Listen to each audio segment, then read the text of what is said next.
Vous l'aurez remarqué, aujourd'hui on n'a vraiment pas le temps, on a directement effectué le déballage. Donc vous l'aurez compris, aujourd'hui on va découvrir un nouvel écran de la marque Minifire. C'est le M27G2F si je dis pas de bêtises. Et on se retrouve sur un écran qui est pas cher et qui est totalement adapté au mode 120 Hz qu'on retrouve sur la PS5, même si l'écran est capable de carrément monter jusqu'à 165 Hz. J'en dis pas plus, je spoil pas plus, je vais vous présenter directement tout de suite cet écran. Dans la vidéo, vous aurez le droit à un tuto pour activer le mode 120 Hz sur votre PS5 et vous aurez la même chose sur le PC parce que beaucoup achètent des écrans adaptés mais n'activent pas forcément le mode 120 Hz et c'est très dommage. On se retrouve sur le Minifire MF-G22F2.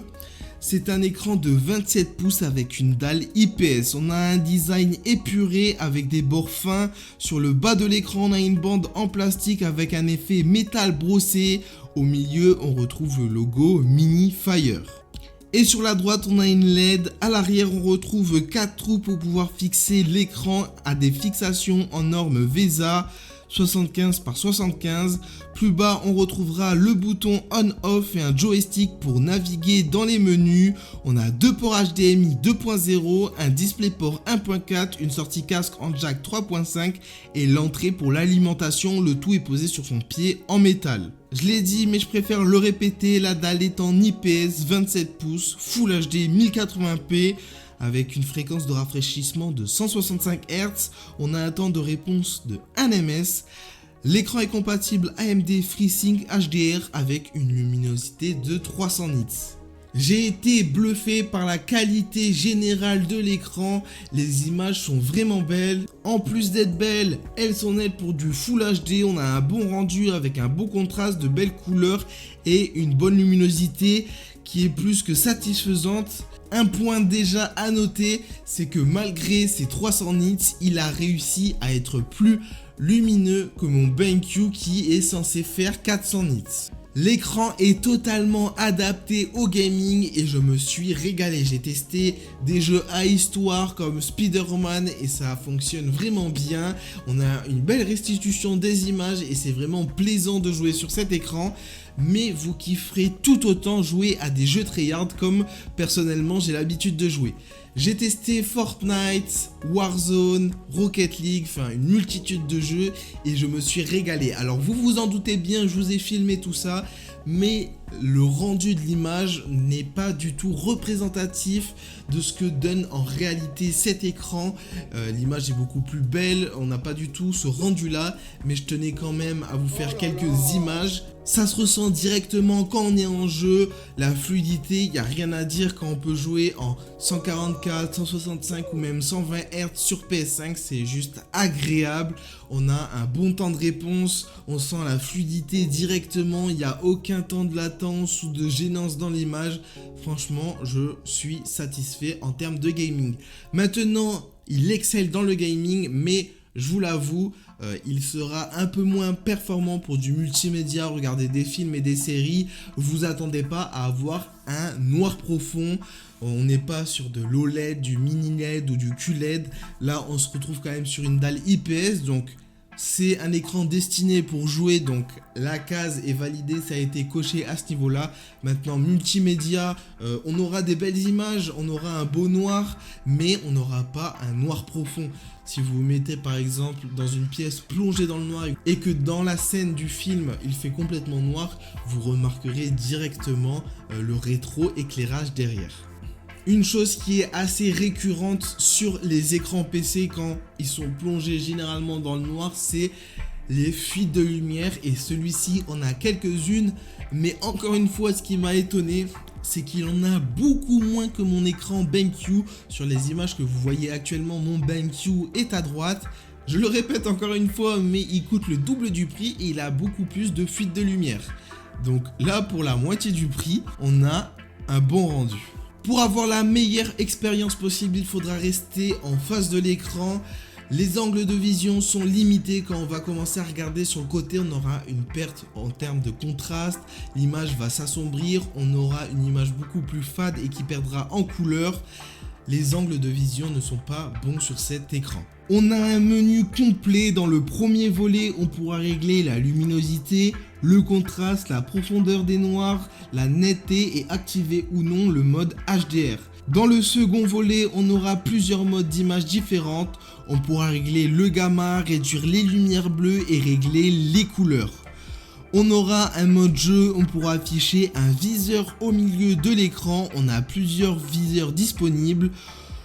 On pourra aussi afficher le taux de rafraîchissement sur un des 4 coins de l'écran. Le menu est bien complet. Maintenant, je vais vous expliquer comment activer le mode 120 Hz sur PS5 et le mode 165 Hz sur PC. Allez, c'est parti, on se retrouve sur mon setup. On commence directement avec la PS5. Donc, une fois sur votre console, c'est très simple. Vous allez aller dans les paramètres, vous allez aller dans écran et vidéo. Là, il faudra vérifier le signal de la sortie. Alors, quand vous êtes dans le menu, c'est normal que vous êtes en mode 60 Hz. Mais ce qu'il va falloir faire, c'est aller sur sortie 120 Hz.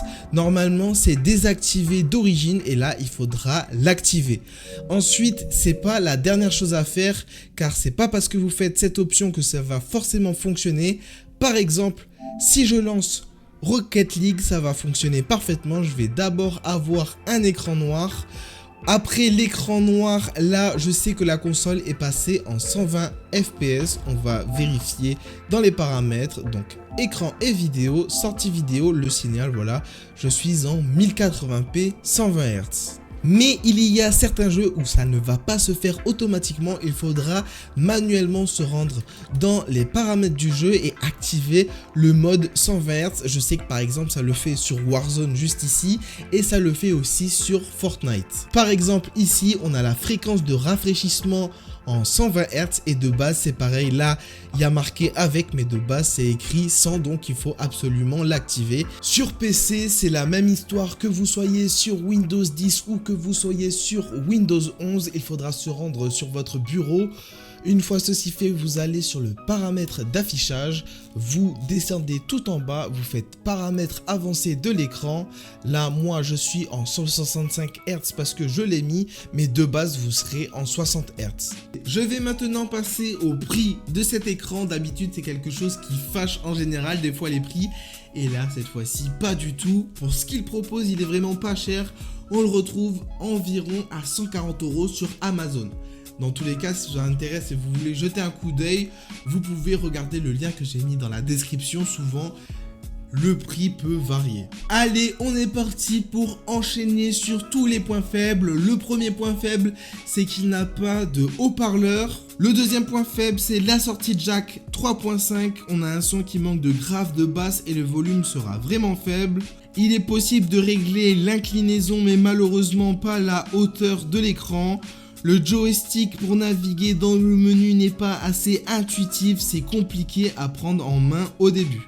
J'ai pas réussi à lui trouver spécialement plus de points faibles, donc on va enchaîner avec tous les points forts. Le premier point fort, c'est son taux de rafraîchissement qui peut monter jusqu'à 165 Hz. Il est compatible avec la PS5 grâce à ses HDMI 2.0. On a une belle qualité d'image et une bonne couleur et un bon contraste. Il a pratiquement pas de bordure, il a la fonction HDR et il a un prix plutôt attractif.